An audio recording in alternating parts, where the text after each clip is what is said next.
The glass doors of the Summit Federal Bank branch swung open with such force that nearby customers jerked their heads in alarm, and right in the center of the lobby, Derek Nolan shouted, as if he had just spotted a dangerous criminal security, "Remove this man immediately."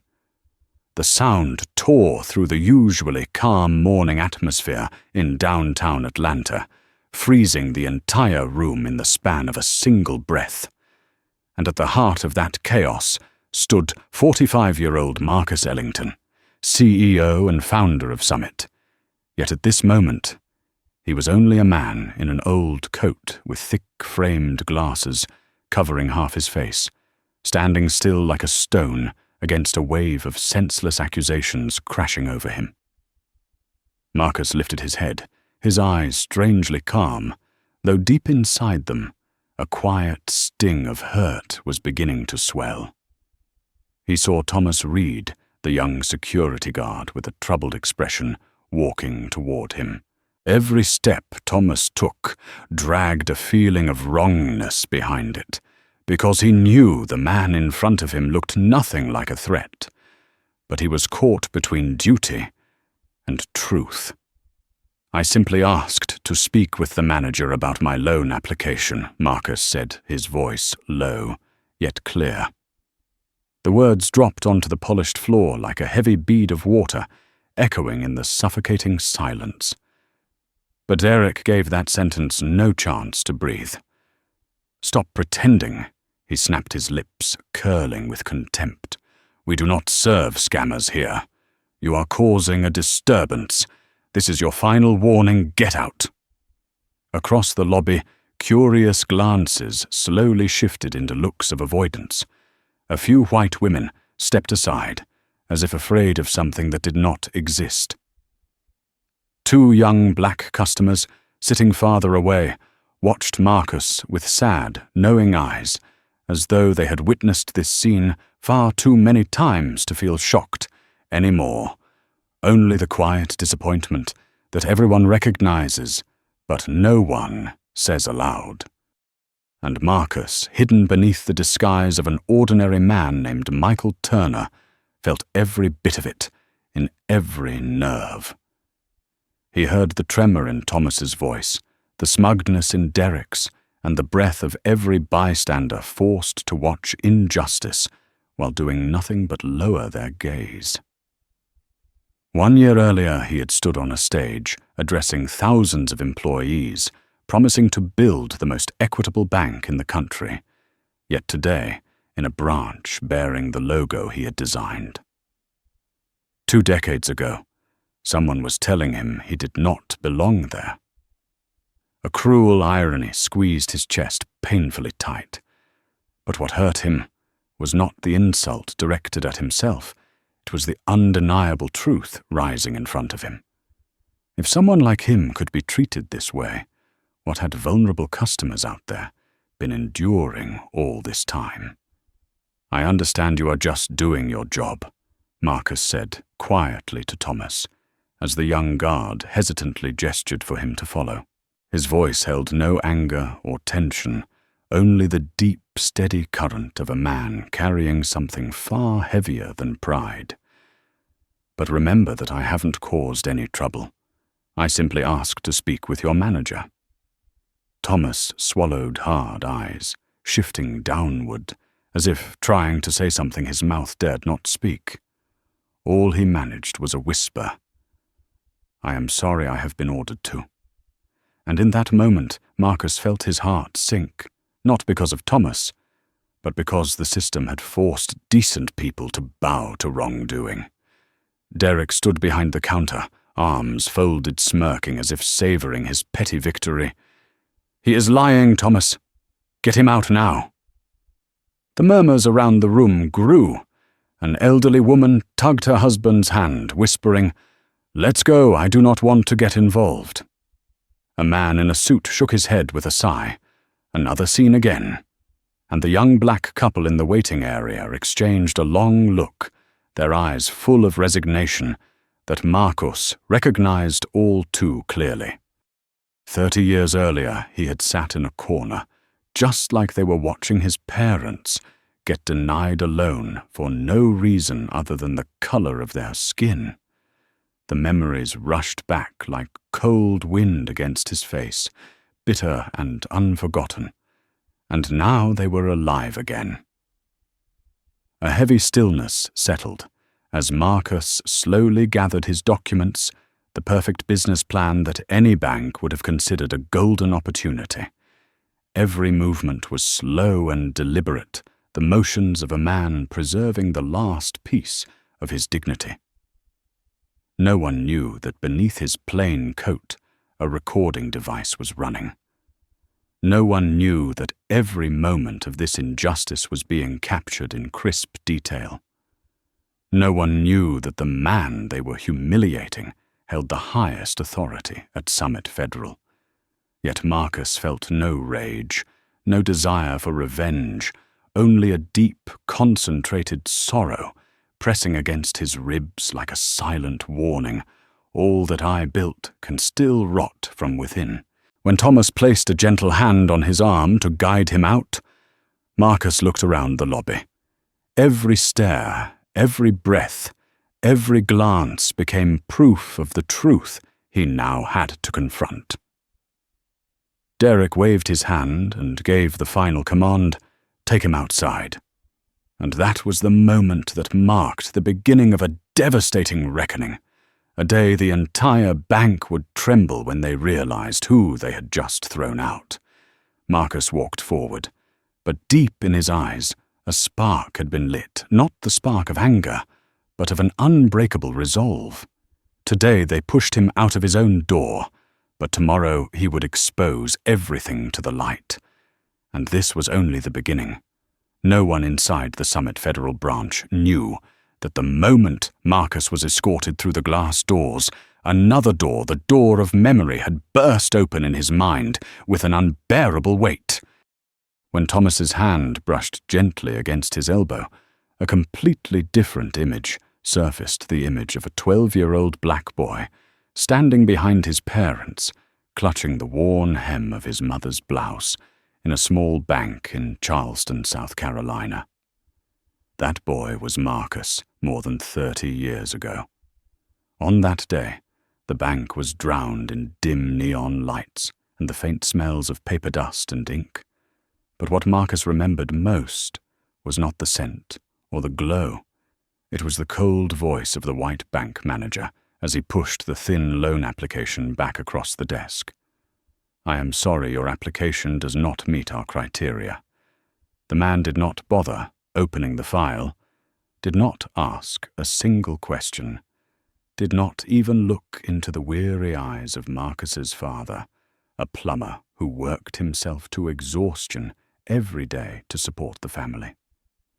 Marcus remembered his mother squeezing his hand so tightly that his small fingers trembled.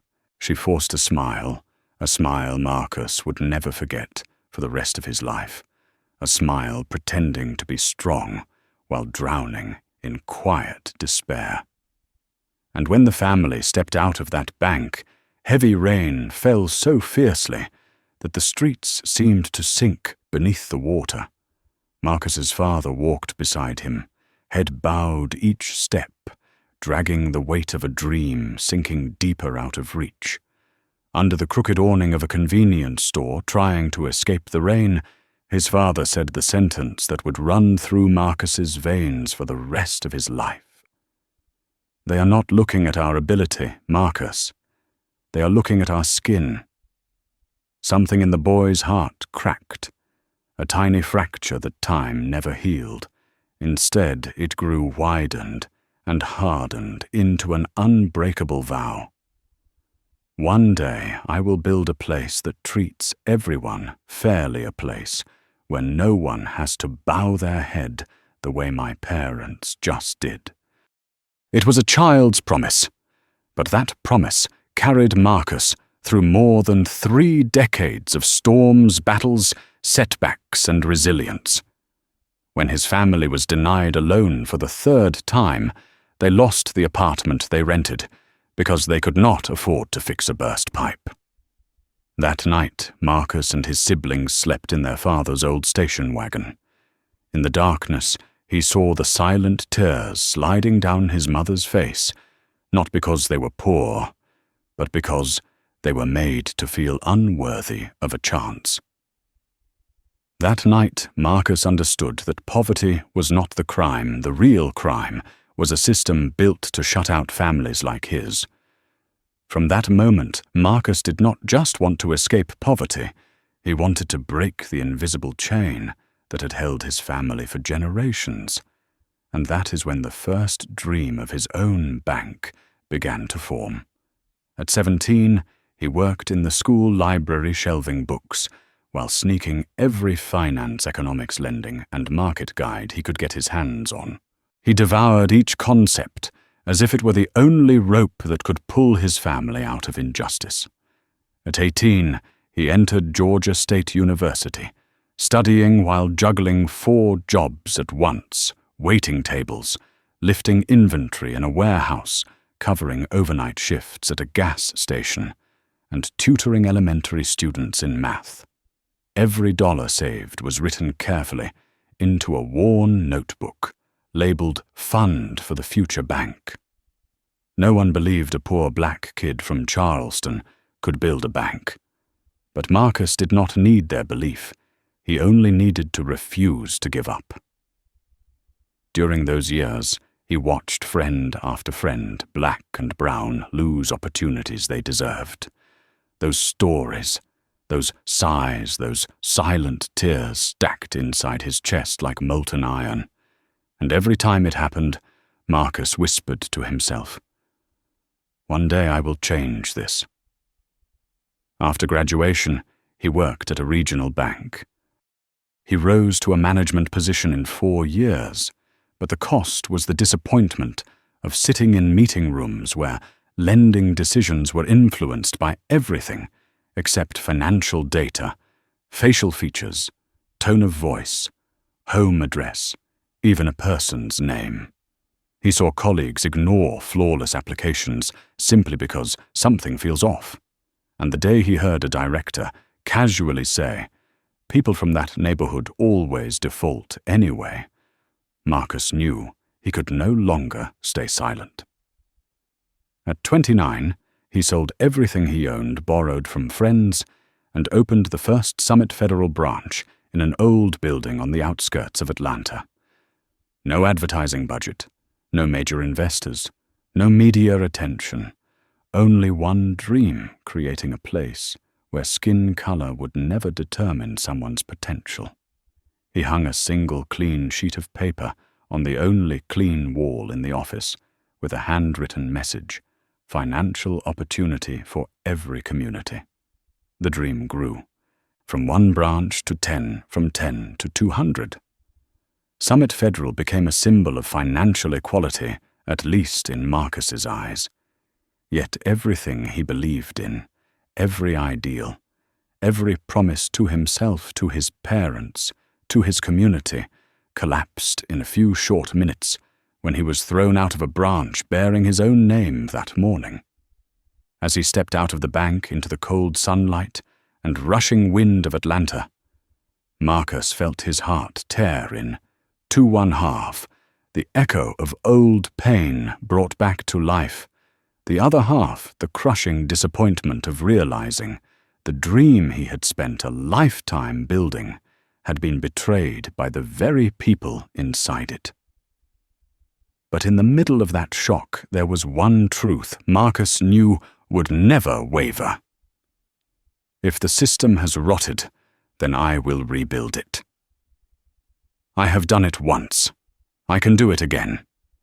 And that was the moment the vow of that 12-year-old boy rose up once more, stronger than ever. Only one thing was different now. He was no longer a poor child standing in the rain. Now he was the man with the power to change everything. And he would begin immediately, right today, right this moment. Only one question remained. Would Summit stand, or would he tear it open to rebuild it from the ground up?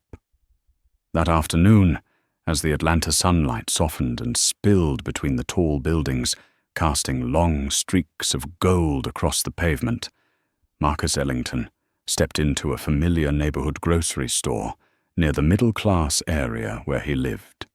He was not accompanied by an assistant, not in a luxury car, not in an expensive suit, just a middle-aged man in a hoodie and jeans with a canvas bag over his shoulder.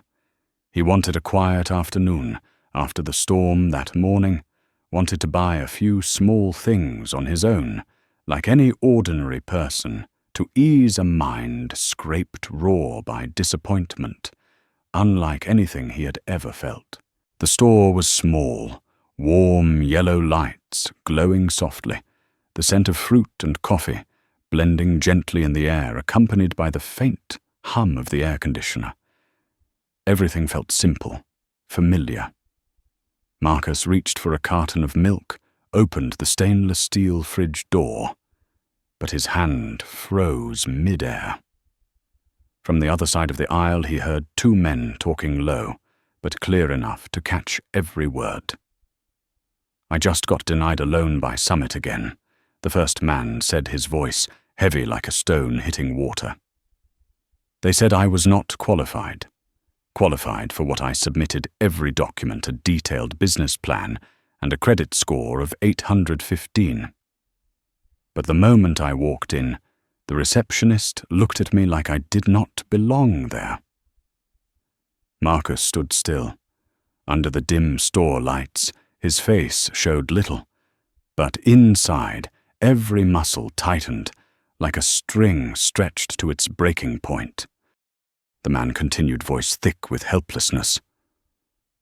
"Then I saw a white guy come in after me, asking for the exact same loan amount. Guess what happened?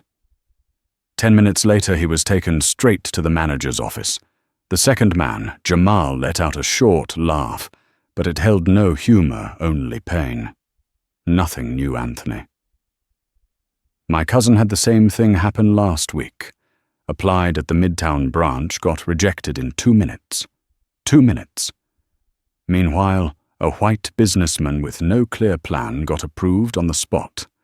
The words stabbed straight into Marcus's memory. Standing beneath the store lights, he felt himself flung back in time, standing in a bank next to his parents, hearing the same cruel phrase, "not qualified," with no explanation. He had never imagined that Summit, his own creation, could ever replay those wounds onto others. Marcus shifted to the next aisle, pretending to pick up a box of cereal, so he could listen without drawing attention. Anthony sighed.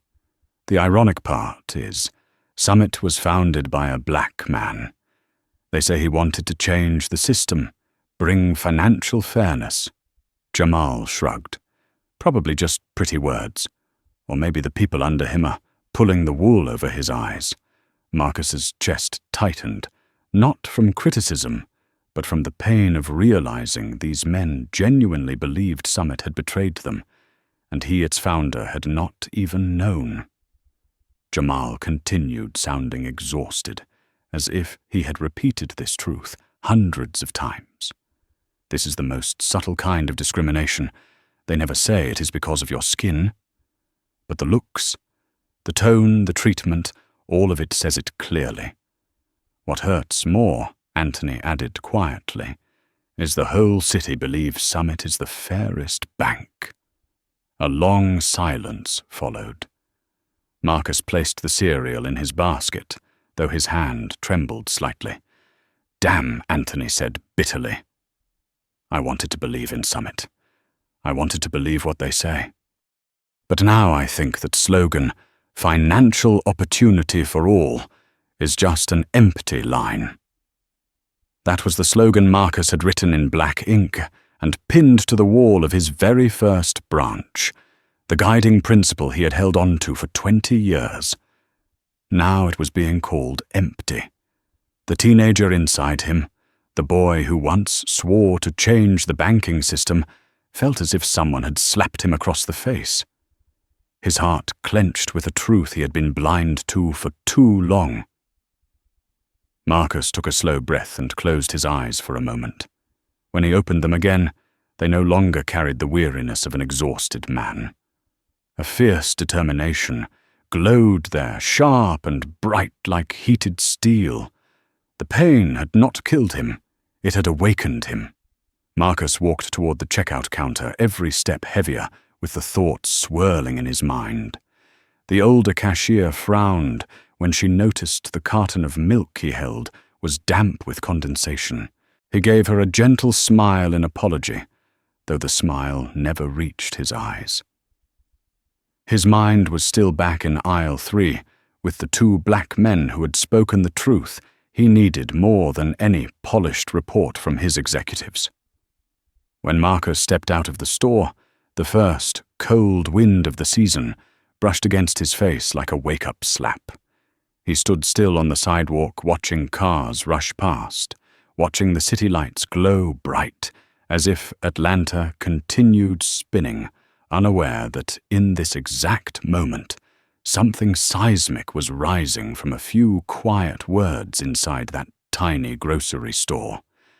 Then he tightened his grip on the canvas bag, his heart pulsing with renewed strength. Anthony's voice echoed in his mind. I wanted to believe in Summit. Marcus knew he had to act. Not tomorrow, not next week, tonight. He needed to see the truth with his own eyes, not through reports, not through speeches from managers, not through beautifully polished numbers. He needed to step into the world that men like Anthony and Jamal lived in. He needed to see what Summit had become and whether it had changed for better or for worse. Marcus walked faster, his gaze sharpening his heart, beating with urgency, yet steady resolve. Every step felt fueled by his childhood of hardship, by the vow he made under that rainy store awning years ago, by the humiliation of being thrown out of his own bank that very morning. The wind blew harder around his collar, but Marcus no longer felt the cold. He felt only one thing afire, a fire blazing in his chest so bright that everything else faded. Tonight, Marcus Ellington would disguise himself as someone new. Tonight, the truth would begin to surface. Because after what he had just heard, one thing was absolutely certain. If Summit Federal had truly rotted from within, he would be the one to cut away the decay. And that battle, the battle to reclaim the soul of his own bank, began in a small grocery store with 2 voices that unknowingly awakened something inside him that had never really gone to sleep. The next morning, the Atlanta sky was covered in a thick layer of gray clouds, like a warning of an approaching storm. But inside Marcus Ellington's upscale apartment, the real storm had begun long before. Marcus stood before the bathroom mirror, staring at the reflection with a silence heavy with calculation. It was no longer the face of the CEO of Summit Federal, the man once featured on Financial Magazine, covers the man who had stood under bright stage lights and thunderous applause. Instead, his eyes were tired, the faint mustache untrimmed, as if reflecting the fracture within him. He stepped back as the makeup specialist, a woman named Cynthia Hale, in her late 40s, a veteran in the television industry, opened her large black case and spoke in a steady voice. Are you ready to become someone completely different? Marcus gave a slight nod. But inside that nod, an entire world was shifting. Do it. I need to see what they never want me to see. Cynthia went to work. Thin silicone pieces were placed along his cheekbones to alter the structure of his face. Shading was added to lower his eyelids, making him look older and more worn. A foundation half a shade darker was applied, subtle but transformative. A thin beard was glued meticulously, strand by strand, softening his once sharp, commanding features. Cynthia's movements were gentle, yet precise, each brushstroke carving a new life onto him. Every detail served one purpose: to erase every trace of the man who led a financial empire. "You will no longer be Marcus Ellington," Cynthia said, as she picked out a pair of thick old glasses and tousled his hair slightly. "You will be Michael Turner, the kind of man no one remembers." Marcus looked into the mirror. The man staring back resembled an ordinary IT technician, someone who could stand in a bank line for hours without receiving a second glance. Yesterday he had been thrown out of a bank in humiliation. Today he was returning in a completely different form to peel away every mask inside the system he had built. He put on a cheap khaki jacket, slightly wrinkled pleated pants, and worn sneakers he had dug out from a friend's donation box. Every detail was calculated. Michael Turner was someone bank employees would never respect.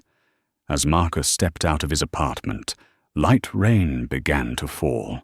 Heavy droplets hit the pavement and burst into ripples like the feeling inside his chest spreading wider and deeper. The old car he borrowed from a neighbor sputtered to life with a shaky engine, a far cry from the smooth purr of the luxury sedan he drove daily, but the inconvenience was part of the disguise. On the way to Summit Federal's Central Branch, Marcus looked through the fogged window, recalling Derek's discriminatory glare from the previous day. That gaze did not just see him as trash, it saw a black man without power or status, a look Marcus had believed he had escaped long ago. But it had only faded when he carried the name Ellington. Michael Turner, the man he was about to become, would face that look from beginning to end. When Marcus parked in front of the branch, the 6-story glass building rose before him, its Summit Federal Bank sign shimmering silver under the rain. He stared at it for a long moment. "I built you to be different from the rest, yet you became exactly the same." A quiet disappointment crept down his spine. The automatic doors slid open as he walked in. No one recognized him. No one greeted him. No respectful nods. He was just a middle-aged black man in plain clothes entering a busy bank on a rainy morning. Nothing more. Nothing less.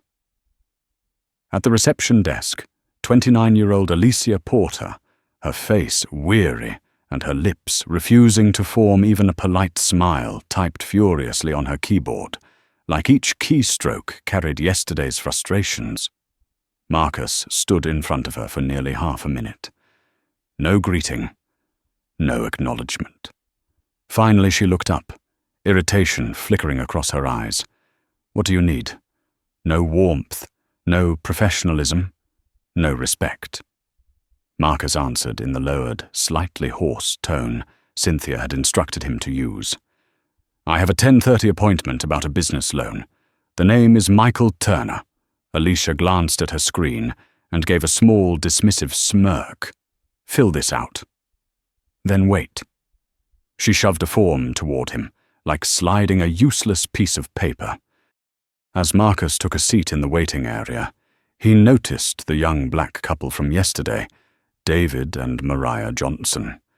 They looked at him and gave a tired, sympathetic smile, the kind shared by people trapped in the same struggle. The air felt thick with inequity. The longer he waited, the heavier it became. 10 minutes passed, then 20, then 30. Meanwhile, 3 white customers entered and were attended to in less than 3 minutes each. A white woman without an appointment was escorted straight into a consultation room with the words, "We always have time for priority clients." Priority clients felt like a slap. It was painfully clear what priority meant here. Marcus took in the scene, every fragment of truth exposed like cracks in marble he had once refused to see. Every action, every gesture, every passing glance revealed that Summit Federal had drifted far from the mission he built. A bank once created to open its doors to everyone was now closing them to people like him. People without power and without the appearance that demanded respect. If I need a disguise to see the truth inside my own bank, Marcus thought a sharp blade of anger cutting through his chest, then Summit has already gone too far. But he was not here to rage. He was here to witness, to remember, to dismantle every layer that people like Derek had hidden behind the word protocol. And when Alicia finally called Michael Turner, Marcus rose and took a long breath.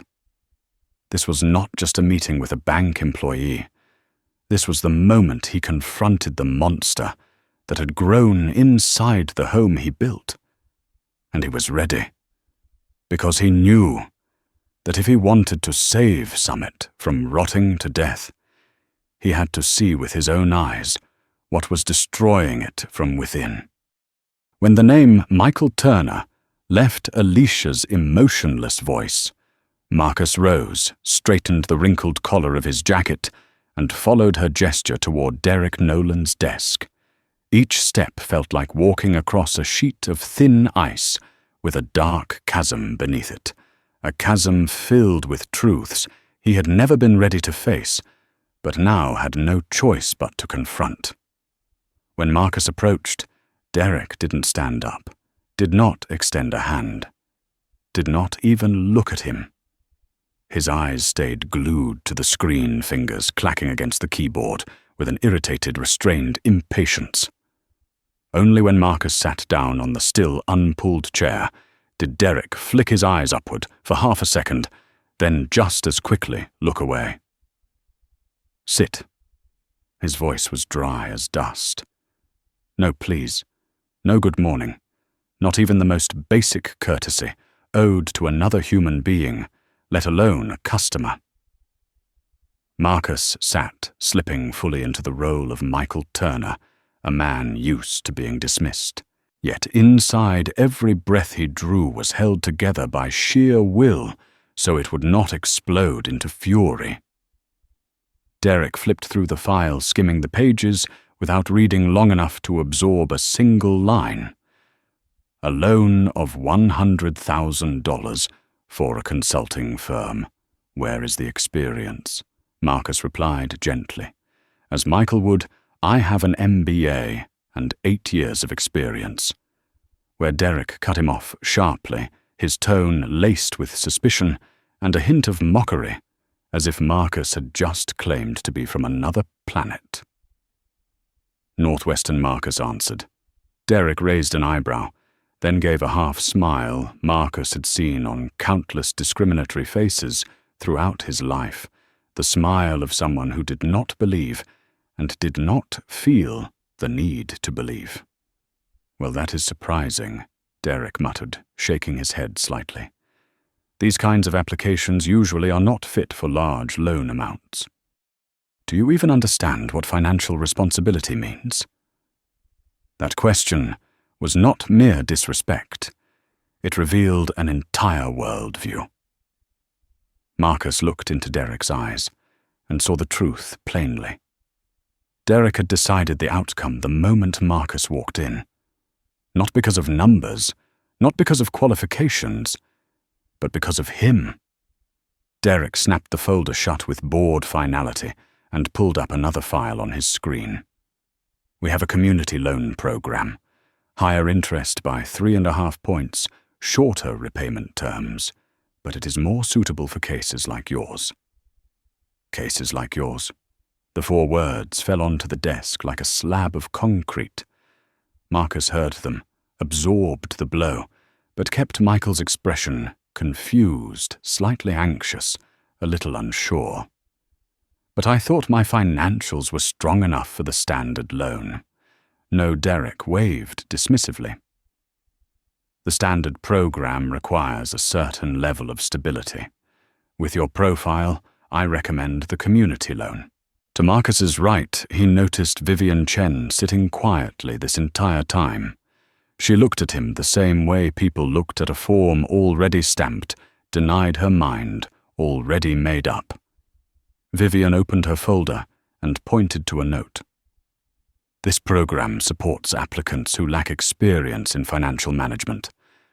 Marcus felt a flash of heat shoot down his spine, but his expression stayed calm, soft, controlled.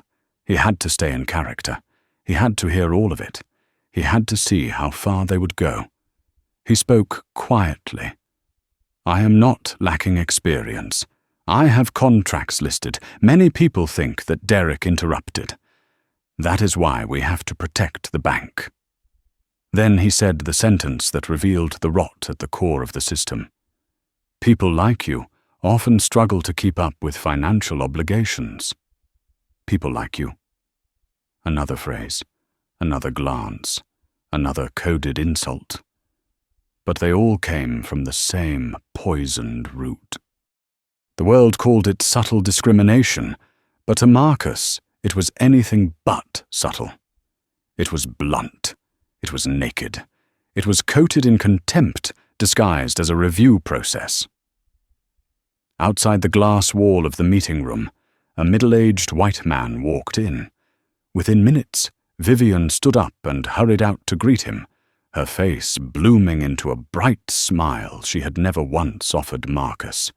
Derek watched her go, then returned to his absurd interrogation. With every passing minute, Marcus saw his suspicion confirmed Summit Federal, even though he founded it on equality, had been twisted by people like Derek into a place where looks, not data, decided a person's fate. Derek clicked his mouse, then announced, "Your application will need to go through committee review, 7 to 10 days. Marcus asked immediately. "I saw another customer get approved almost instantly. Your case is different." Derek hissed, then leaned toward Vivian as she returned. They thought he could not hear, but Marcus heard every word.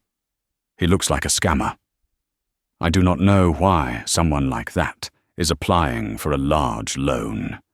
We need to process him quickly so we can move on to real clients. Real clients. People like him were not real clients." That sentence was a blade, but instead of cutting Marcus, it sliced into the soul of the bank he had built with his own hands. Marcus straightened his spine, stiffening with a cold, composed clarity. He looked directly at Derek and spoke a sentence everyone in that room would remember forever. "I want to speak to your manager." Derek froze. Then his confusion turned into rage. He shot to his feet, his chair screeching back across the floor, face reddening. "This meeting is over. Get out now." Marcus did not move. "I will wait for your manager." A tense silence stretched like a wire pulled to breaking. Derek stormed to the doorway and shouted, "Security!" Within seconds, Thomas appeared. His eyes flicked between Marcus and Derek, filled with hesitation. Marcus met his gaze calm as ever. "I have done nothing wrong. I am simply asking for the right to speak with management." Derek shoved in his voice, shrill with anger. "Follow orders. He is causing a disturbance." Thomas looked between them, his lips pressed tightly together. And in that moment, Marcus realized that the most important truth of the entire morning: Thomas did not want to do this. A young man with conscience trapped inside a broken system. Marcus rose and gathered his documents. He let Thomas walk ahead, and followed like someone being forced out of the very place meant to protect him. But as he passed the waiting area, Marcus caught the eyes of the young couple, the Johnsons. In their gaze, he saw something he had spent his entire life trying never to see again, the same helplessness in his parents' eyes. Decades ago, the feeling of standing before a door locked from the inside. They said nothing yet, their silent empathy hit him like a blow. In that moment, Marcus thought, "If I walk out of here like someone defeated, then all these people, all the ones like me, will never have anyone to stand for them." And that was when he knew this was not the ending. This was the beginning of a battle the entire system never saw coming. The glass doors stood wide open, yet to Marcus they felt like a gate, pushing him out of the very house he had built. Thomas walked slower than usual, as if trying to stretch every second, giving Marcus some kind of chance, but at the same time trapped between duty and conscience. The middle-aged black man in plain clothes that he had been ordered to escort outside was nothing like the person Derek had described.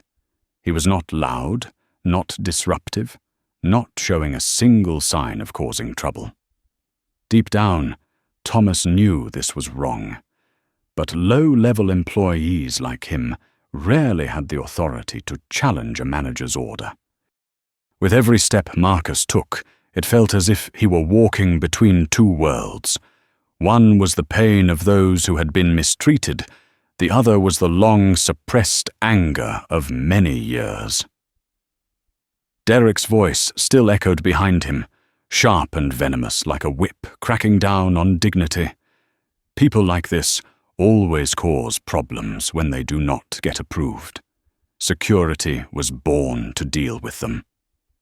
The words "people like this" pierced straight into Marcus's past, bringing back the old pain in an instant, the image of his father being rejected, the image of his mother bowing her head in that old bank, the image of young Marcus standing in the rain, clenching her hand, trying to endure. Today, decades later in the bank, bearing his own name, it was happening again. But this time he was no longer a powerless child. The young guard pushed the door open, and the cold wind swept through Marcus's thin jacket. But just as he was about to step outside, Marcus stopped. Wait. His voice was not loud, but it carried weight. Thomas spun around in surprise. I need to make a phone call before I leave. Mr. Turner, I'm not sure if I'm allowed, Thomas stuttered, never having faced a moment like this. Marcus turned to face him, his calm gaze making Thomas step back slightly. Behind the glass, Derek was waving aggressively, urging Thomas to hurry, but something about Marcus's posture made the young guard hesitate. A quiet dignity, a presence not found in just any customer. Marcus lowered his voice and spoke slowly. 1 minute. I promise I will not move from this spot. Thomas looked at him, then at Derek, then back again. Finally he gave a small nod. 1 minute. That moment would change Thomas's entire life. Marcus pulled out his phone and dialed a number without needing to look. It was an internal line, not saved in the directory, one only a few people knew. When the other end picked up a sharp female voice, answered Eleanor Hayes. Marcus spoke only 2 words, but they hit the entire bank like thunder. Come down. Eleanor asked nothing more. She did not need to. In 15 years of working with Marcus, she knew there was only one reason he would summon her to a branch like this. It took 90 seconds. Only 90 seconds for the lives of every employee at Summit Federal's Central Branch to flip upside down. Because the moment Thomas whispered, "Sir, she is the front doors," burst open. The sound of high heels striking the marble floor echoed like battle drums. Heads lifted from screens, the greeting words forming in several mouths froze before reaching the air. Executive Vice President Eleanor Hayes stormed into the lobby like a hurricane entering a closed room. Her charcoal suit fit her like a steel armor, her eyes sharp as blades, sweeping across the entire room. No one dared breathe loudly. No one dared move. And when her gaze landed on Marcus, hidden beneath the plain disguise, she recognized him instantly. The shock that had not hit anyone else yet struck her immediately. In that same moment, Derek rushed out of the office, voice dripping with irritation. "Miss Hayes, perfect timing. This guy is causing trouble and silence." One word, clean and sharp, sliced through the air. Derek froze. The entire lobby froze. Eleanor walked straight toward Marcus, stopped in front of him, and raised her hands to remove the small silicone pieces from his face. Each piece she peeled away made the employees' throats tighten. When she removed the thick glasses and pulled off the fake beard, Marcus's true face emerged, and horror swept across the lobby. A wave of gasps rippled through the room. "It is the CEO. Marcus Ellington. My God, someone covered their mouth. Someone dropped a stack of papers. Someone stepped back, as if unable to believe they had just thrown their own CEO out of his bank." Derek turned white as paper jaw, slack eyes, wide with terror. Never in his life had he seen a face so familiar, yet so terrifying, the face printed on every internal publication, every training video, every major corporate address. Marcus stood still silent. Eleanor turned her voice icy, each syllable striking like a hammer. "Everyone stop. Right. Now." Her words crushed the last shred of Derek's misguided confidence. Then she pointed at him. "You just threw the founder of this institution out of his own bank." No one could speak. No one dared cry. No one dared laugh. The silence was so heavy you could hear Derek's ragged breathing and the pounding of Marcus's heart, rising like a storm about to break. But Marcus still did not speak. He waited. He studied every face. He saw fear, shame, panic, but worst of all, he saw the ignorance that had festered in this place for years without anyone realizing it. Eleanor turned back to Marcus. "How do you want to handle this?" Marcus looked at Derek, then at Vivian, then at the entire confused, trembling staff. And Marcus Ellington, a man who had witnessed far too much suffering in his life, realized something important. This was no longer about him. This was about everyone who had ever been dismissed, pushed out, or ignored. And today, in the place he once took pride in, he saw yet another victim, not himself, but justice itself. Marcus drew a deep breath, then finally he spoke. His voice was low, heavy, and sharp, like a funeral bell echoing through the lobby. "First, everyone here will watch the full recording of what happened in his office." He pointed straight at Derek. "And once you have seen it, we will discuss who doesn't deserve to be in this bank." That day, no one realized they had just entered the eye of a storm that would sweep away everyone who had rotted the system from within. And the cleansing had only just begun. The largest meeting room in the Summit Federal Branch had never been this crowded. Employees filled every corner, plastic chairs had been dragged in from the break room, and even the window ledges had people leaning against them. Everyone was pulled into the gravity of this moment, a moment they knew they would never witness twice in their lifetime. No one spoke, no one laughed, no one even breathed too loudly.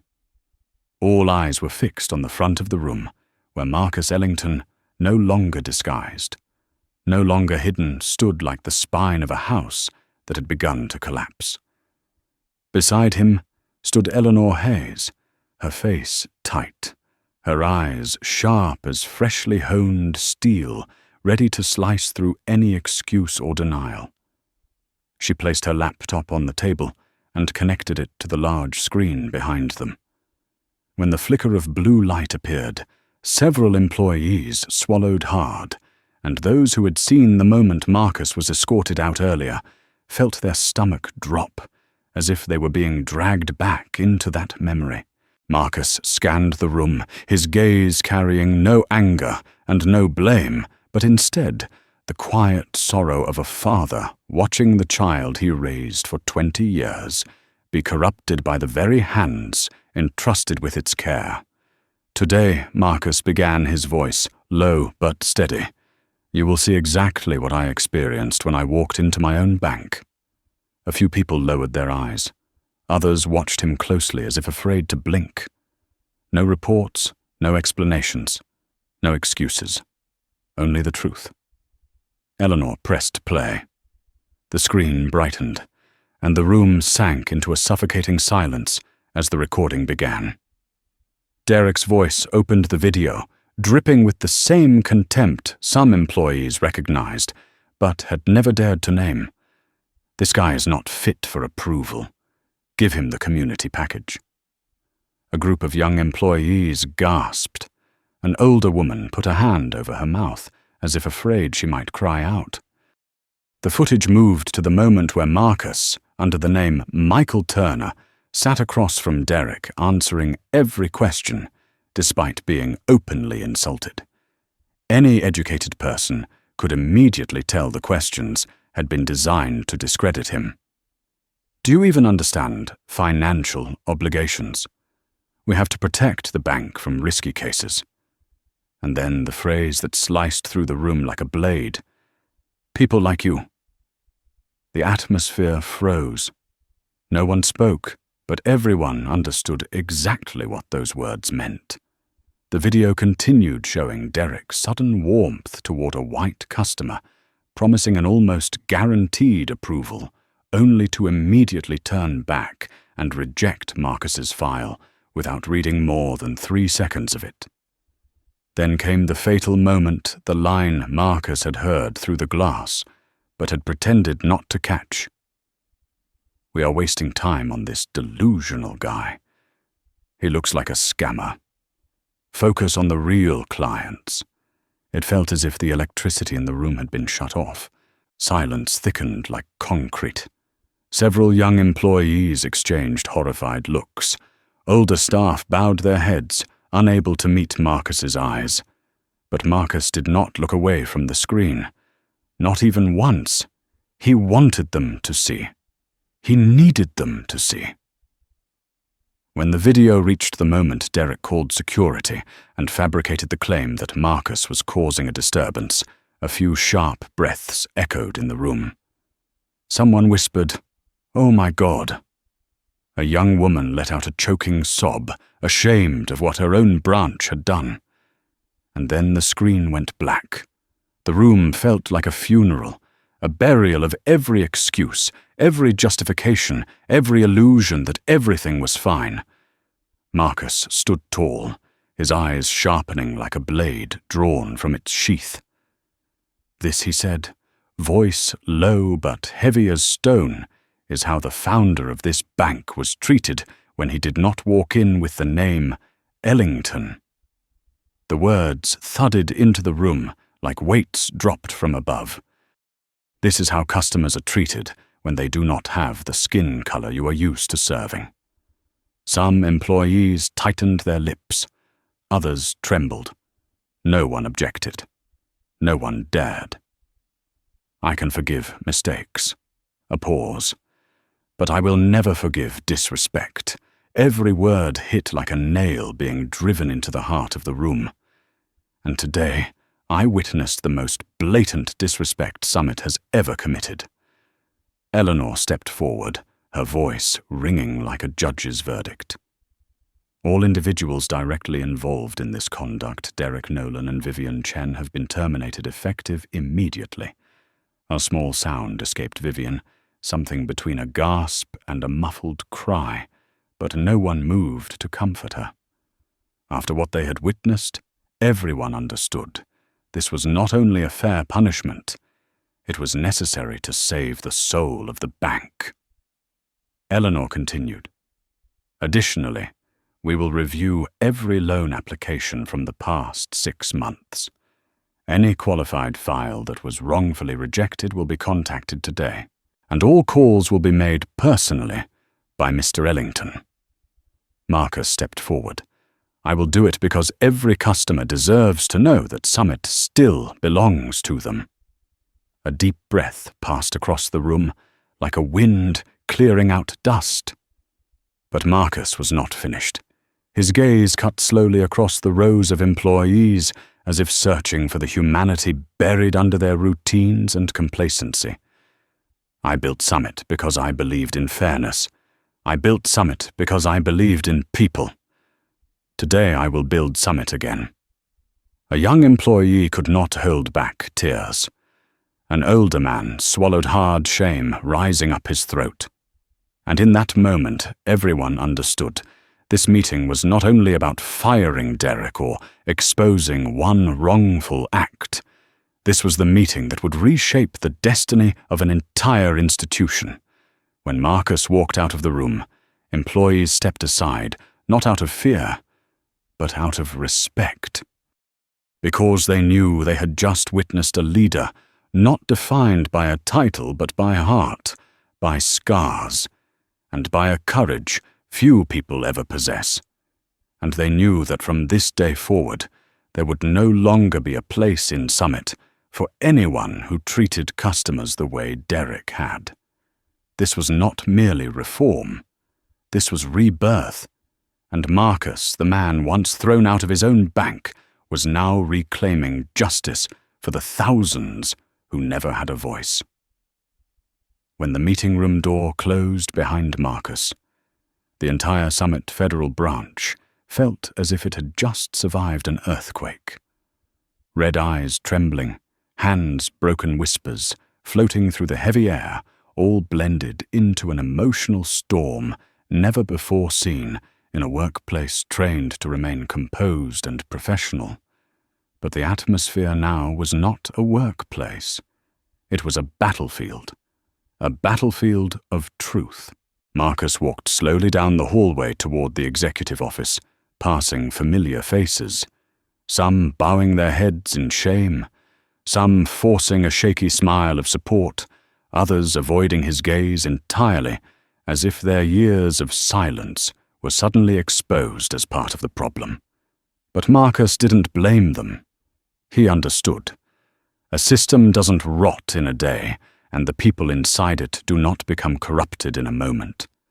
People learn to stay quiet when their voices are never heard. And sometimes silence grows into habit, and habit becomes acceptance. That was why he was here, not simply to expose a few individuals, but to dismantle the deadly habit itself. When Marcus entered the executive office, Eleanor was already waiting with a stack of files in her hand, her expression sharp as a blade, yet her eyes glowing with deep respect for the only leader she had ever fully trusted. "Marcus, we need to review every rejected loan from the past 3 months." She said, her voice low, like thunder, held back. Marcus took the files, laid them on the table, and opened the first page. A name appeared, David Johnson. He looked up at Eleanor instantly. The couple from the lobby. Eleanor nodded. Their application was rejected for the reason insufficient growth potential. But look at this. She flipped to the financial analysis. Clear numbers, a detailed business plan, stable cash flow, reasonable expansion proposals, everything exceeded the bank's standards. Marcus frowned. They should have been approved in the first round. Eleanor released a long, heavy breath. How many customers like them have we lost, Marcus? How many were fully qualified but not visually acceptable? To people like Derek, Marcus's fingers tightened around the file until his knuckles turned white. He turned toward the large window, gazing at the streams of people rushing along the street. How many of them had stood where he stood today, judged by appearance, dismissed because of their address, denied because of biases. No report ever documented, no system ever acknowledged. He turned back, his voice firm. "Eleanor, today, we approve every file that deserves it. Not next week, not tomorrow. I knew you would say that." She replied with a faint smile, placing another stack of files on the desk. 27 cases rejected without proper justification. I already prepared the list to call them. Marcus nodded, his heart easing slightly. At least he was not alone. But he knew this was only the beginning. Real restructuring had to start at the roots training process. Evaluation criteria, values, the very thing once called the Summit spirit, now twisted into the mechanism of preference. Marcus reached for his phone to contact internal communications. But before he could dial, the door burst open, and the branch manager, 50-year-old Samuel Trent, stumbled in with a face pale as someone about to faint. He looked at Marcus and immediately bowed his head. "I'm so sorry, sir. If I had known, you do not need to know who I am to do what is right," Marcus cut in. Not harsh, but enough to make Samuel flinch like he had been pinned against the wall. "Where were you when Derek was doing all of this?" Samuel swallowed hard. "I was in a meeting with internal security." Eleanor narrowed her eyes, the gaze of a blade locking on its target. A meeting that allowed the branch to fall into this state. Samuel had no answer, and in his eyes, Marcus saw something more dangerous than incompetence, the fear of a man who knew the truth, but chose silence to protect his position.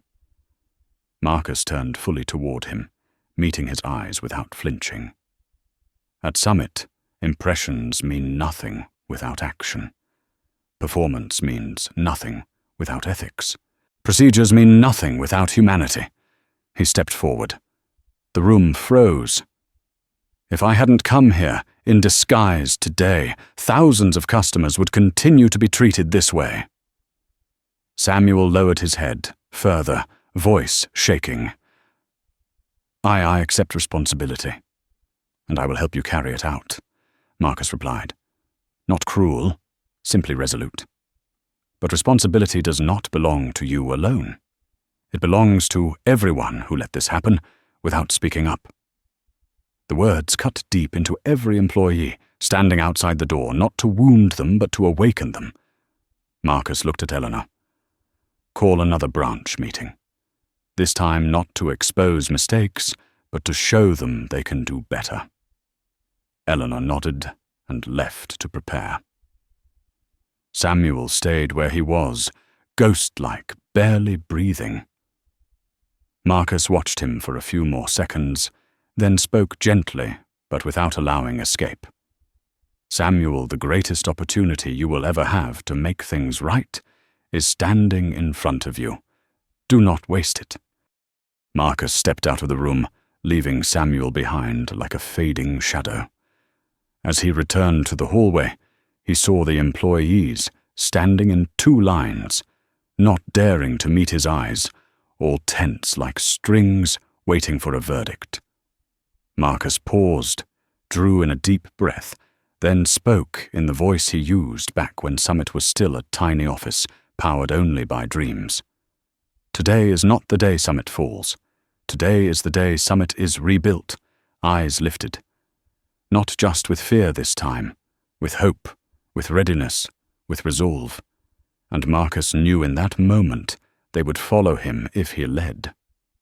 A familiar feeling rose inside him, the same feeling he had at 29, when he opened his first branch, believing he could change the entire banking industry. And this time he would do it again. Not for himself, not for reputation, but for Anthony, for Jamal, for the Johnsons, for his parents, for everyone who had ever been judged by their skin before their worth. Marcus tightened his fist and kept walking, because the real battle was still ahead. When Marcus returned to the main lobby, the very place where everything had begun, he found the young couple, David and Mariah Johnson, still sitting in the far right corner beside the customer service board. They sat close together, as if trying to shrink out of sight, Mariah's hand gripping their file so tightly the pages had wrinkled, while David lowered his head every time an employee walked by. It was the posture of people who had been rejected too many times and no longer dared to hope, afraid that one more hope would mean one more heartbreak. But when David happened to look up and saw Marcus walking toward them no longer, with the quiet posture of Michael Turner, but with the upright stance, decisive stride, and undeniable authority of a true leader, his eyes widened, as if he could not understand what he was seeing. Maria turned as well, biting her lip when she noticed the employees behind Marcus, stepping aside, watching him like soldiers witnessing their commander return from the battle. Marcus stopped in front of them and bowed his head slightly, something he rarely did for anyone, not because of rank, but out of respect. "David Maria," he said, in a warm yet firm voice. "I reviewed your file." The couple almost jumped to their feet in shock. Sir David stammered, unsure what to call the man standing before him. "I am Marcus Ellington," he introduced, not boasting, not emphasizing it, yet his name hit them like thunder on a clear day. Maria raised a hand to her mouth in disbelief, and David stepped back as if reality had suddenly tilted beneath him. Marcus sat down in the chair directly across from them, forming a circle on equal ground, not towering over them the way Derek had. "I reviewed your loan application," he repeated slowly. "And I want to make something very clear." He lifted the file, turning a few pages, as if to reaffirm he was holding the very document they had pinned their hopes on. Then he looked directly into their eyes and said in a steady voice no employee in the branch had ever heard him use, "This application not only meets the requirements, it is one of the strongest this branch has ever received." David froze. Maria's grip tightened around his hand, her eyes filling with tears. "But they said they were wrong." Marcus cut in gently but firmly. "Completely wrong." Not a single person in the lobby moved. Everyone remained silent, witnessing a kind of justice they had never seen before. Marcus turned slightly and called out Eleanor. The sound of heels approached from behind. Eleanor Hayes stepped forward, standing beside Marcus, without needing any explanation. "Approve the Johnsons' loan," Marcus said clearly. "All of it." David sucked in a breath, as if resurfacing after being underwater too long. Maria burst into tears, the sound soft but heartbreaking, her hands trembling. "Are you serious?" she managed to whisper.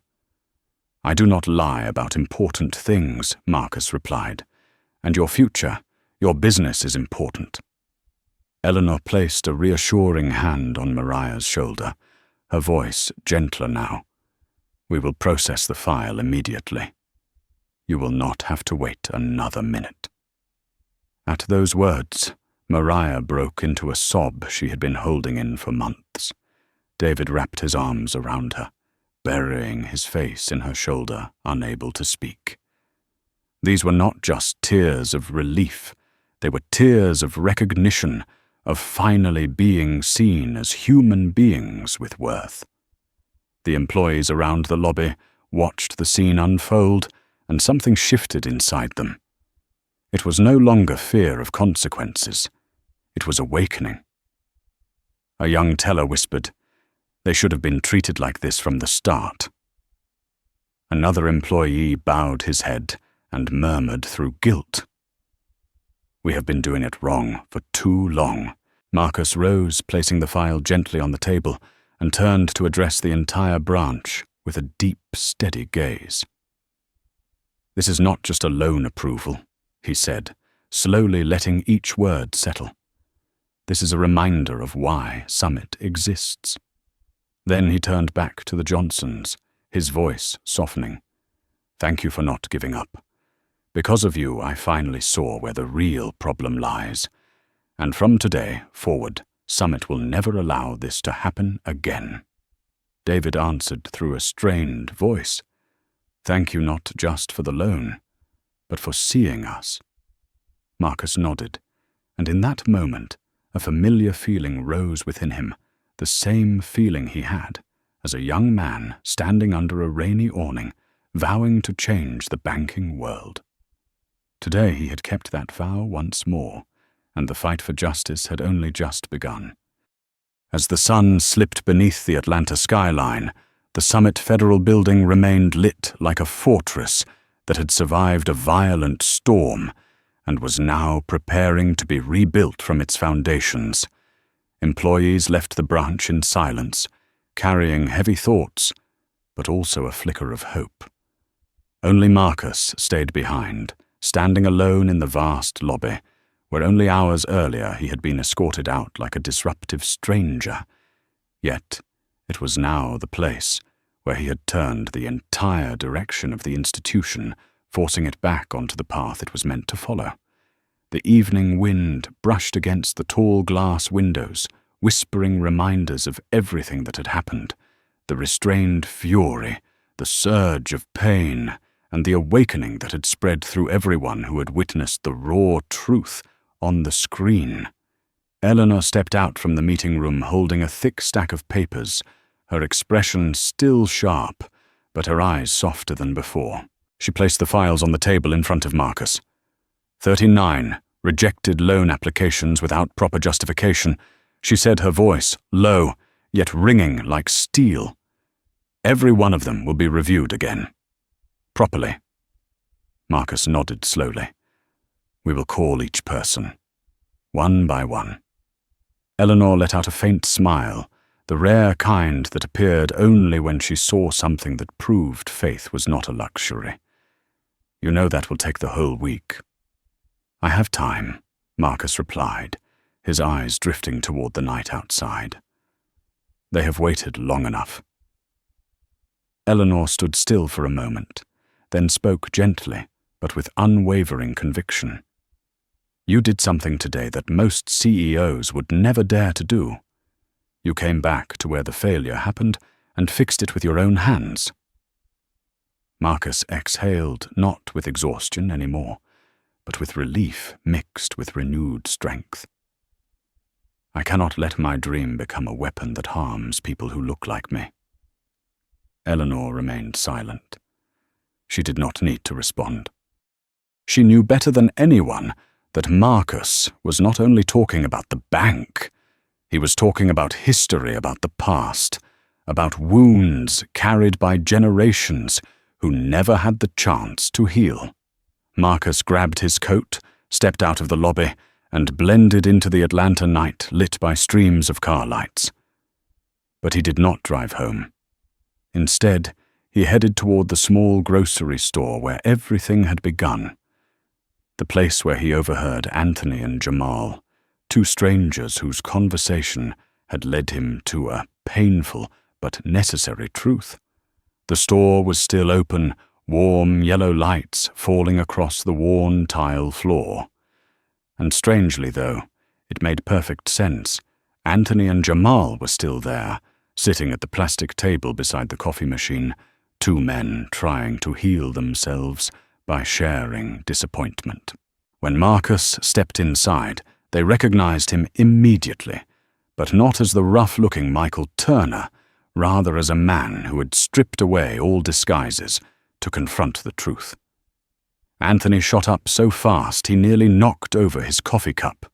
Oh my God, you are Jamal could not speak, simply stared with his mouth slightly open. Marcus offered a small, calm smile, stepping closer and placing both hands on their table, like a man preparing to say something important. I am Marcus Ellington, he said, and I owe both of you a thank you. The two men looked at each other, then back at him. Their earlier defensiveness gone, replaced with stunned uncertainty. Marcus continued, I heard what you said here yesterday, and because of those words, I saw something I should never have overlooked. Jamal blurted out in disbelief, You heard all of it. Every single word. Anthony and Jamal both froze, a mix of embarrassment and relief washing over them, as if the burden they had carried alone for years had finally met someone strong enough to lift it. Marcus pulled out a chair and sat across from them, like a friend, not a CEO. I want to personally review both your loan applications. If Summit has failed you, then I will be the one to make it right. Anthony stared at him for a long moment, his voice thick when he finally asked, Why would you do that? A CEO like you doesn't need to, Marcus cut him off gently, his tone deep and warm. I'm doing it because I used to be you." The air grew still. 3 men, a CEO, a designer, and a struggling small business owner, sat in a quiet grocery store, yet it felt as if the whole world had paused to listen. "I know what it feels like to be judged by your skin, to be rejected even when you did everything right, to be dismissed by the very place you put your hopes in." Anthony lowered his gaze. Jamal tightened his fist. Marcus continued his voice, carrying the warmth of memory and the sting of truth. "And I built Summit so no one would ever go through that. I failed at that, but I will fix it. Summit will become the bank it was meant to be." He stood, placing his business card on the table. "Tomorrow come to the executive office. I will be waiting." When Marcus stepped out of the grocery store, the cold night wind brushed against his face, but it did not make him shiver. Athens Road ahead glowed beneath the streetlights, and for the first time in months, Marcus felt absolute clarity. No more doubt. No more avoidance. Summit Federal Bank would be rebuilt, and this time it would stand on true fairness, not just words on a wall or slogans in a brochure. As he got into his car, the streetlights reflected across the windshield, and Marcus said quietly to himself, with a deep and steady resolve, "Tomorrow we begin again." And this time, no one, not a single person, would be left behind. From the perspective of an expert in organizational culture and corporate ethics, the journey of Marcus Ellington does not merely expose the painful truth that even systems built on noble ideals can rot from within. It also reveals the power of courage when a leader dares to step down from the heights of authority and confront reality in its rawest form. The deepest lesson lies here. Real change does not begin with procedures or slogans. It begins with the willingness to face injustice and take action to make it right. If this story moved you and made you reflect on the value of fairness, courage, and responsibility within any organization, please like the video to help spread this message even further, and subscribe so you do not miss the next journeys where the truth is brought to light in the most powerful way. And comment the phrase fairness to remind one another that every great change begins with the courage to stand up against what is wrong.